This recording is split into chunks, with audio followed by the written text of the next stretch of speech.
আজ ভাঙড়ে হাই মাদ্রাসা অভিভাবক প্রতিনিধি নির্বাচনের অভিভাবকরা যে নমিনেশন করবে তার দিন ছিল। ইন্ডিয়ান সেকুলার ফ্রন্টের পক্ষ থেকে 6 জন অভিভাবিকাকে ঠিক করা হয়েছিল এই অভিভাবক নির্বাচনে প্রতিদ্বন্দ্বিতা করার জন্য। আমরা খবর পেয়েছিলাম ইতিপূর্বেই যে এখানে তৃণমূল কংগ্রেস শওকত মোল্লার নেতৃত্বে একটা অরাজকতা করতে পারে, নমিনেশনে ডিস্টার্ব করতে পারে। আমরা লোকাল প্রশাসনকে জানিয়েছিলাম, লোকাল প্রশাসনকে বলেছিলাম আমরা যে প্রয়োজনে তাহলে আমরাও জমায়েত করব। ভাঙড়ের জমায়েতের দিকে তো আইএসএফ পিছিয়ে নেই, তখন প্রশাসনের পক্ষ থেকে জানানো হয়েছিল কেউ জমায়েত করতে পারবে না, সবাই শান্তিপূর্ণভাবে এসে জমায়েত, যার অভিভাবকরা তার প্রস্তাবকদেরকে নিয়ে এসে নমিনেশন করাবে। প্রশাসনের কথা মতো আমরা কেউ জমায়েত করিনি। আমাদের পার্টির আলোচনার ভিত্তিতে যে কেউ আর কারো আসার প্রয়োজন নেই, যে 6টা প্রার্থী আর তার প্রস্তাবক নিয়ে 18-20 জন যেটা আছে সেটাই থাকবে। আমরা কি দেখলাম, প্রশাসন যে কথা ডিরেক্ট বলেছিলেন আমাদের জন্য, সেটা হয়তো বিরোধীদের জন্য সে কথা তারা রাখতে পারলেন না। তৃণমূল কংগ্রেস বেশ কিছু জায়গায় জমায়েত করেছিল, বাইরে থেকে লোক নিয়ে এসছে, ক্যানিং পূর্ব থেকে জীবনতলা থেকেও লোক নিয়ে এসেছিল, শওকত মোল্লা সাহেব নিয়ে এসে এখানে উত্তপ্ত করার চেষ্টা করছিল সকাল থেকে।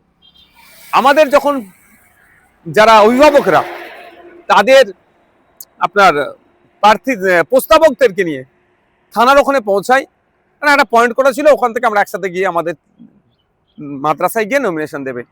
আমরা ভিডিও দেখতে পেলাম, আমাদের কাছে ফুটেজও আছে, থানার মধ্যে থেকে তৃণমূল কংগ্রেসের আহসান মোল্লার নেতৃত্বে, যে আহসান মোল্লা শওকত মোল্লার ঘনিষ্ঠ, তাদেরকে টেনে বার করে নিয়ে যে মারধর করার পরে প্রশাসন সবাইকে যাদের আক্রান্ত হয়েছে, যারা থানার মধ্যে ছিল, থানার কম্পাউন্ডের মধ্যে ছিল, তাদেরকে বার করে দিল, মারধর করেছে, মহিলারাও বাদ যায়নি।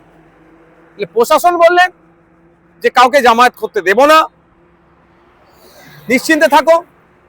প্রশাসনের কথায় আমরা কোনো জমায়েত করলাম না, উল্টে আমাদের কর্মীরা, আমাদের অভিভাবকরা আক্রান্ত হলো। আমরা এই বিষয়টা ছাড়বো না, থানার ওখানে হচ্ছে, থানার কম্পাউন্ডের মধ্যে, যে থানার সামনে হচ্ছে, থানার সিসিটিভি আছে, সেই সমস্ত নিয়ে এটার শেষ দেখে আমরা ছাড়বো, 1 নম্বর কথা।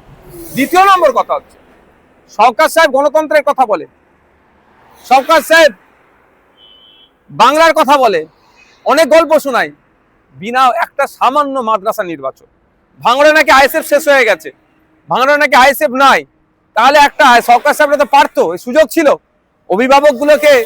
অভিভাবক নির্বাচনে অংশগ্রহণ করা, যে আইএসএফ কটা অভিভাবকদের ভোট পাই বা তৃণমূল কটা ভোট পাই, এটাও তারা চেক করতে পারতো। যদি আইএসএফ শেষই হয়ে যেত তাহলে আমাদেরকে ডিস্টার্ব করতো না। আমাদের কর্মীরা আঘাত পেয়েছে, আমাদের কর্মীরা হসপিটালাইজ আছে, ট্রিটমেন্ট করতে নিয়ে গেছে ব্যাপকভাবে, যেমন মহিলারাও আমাদের বাদ যায় না, কিন্তু এর জবাব আমরা দেবো, এটা আমরা ছাড়বো না গণতান্ত্রিক প্রক্রিয়াতে। আমরা প্রশাসন আজকে যে আচরণ করেছে, তাহলে আগামী দিনে প্রশাসনের কতটা ভরসা সাধারণ মানুষ করবে, প্রশ্ন থেকে যাচ্ছে। এবার আসা গেল শওকত মোল্লা সাহেব এখন একটা বোম মেরেছে, আইএসএফ এর নামে দোষ দিয়ে দিচ্ছে।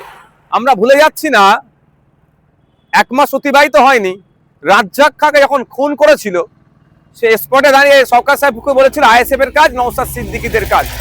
আর গ্রেফতার কে হলো? শওকত ঘনিষ্ঠ মুফাজ্জল থেকে শুরু করে তৃণমূলের একাধিক নেতারা গ্রেফতার হলো।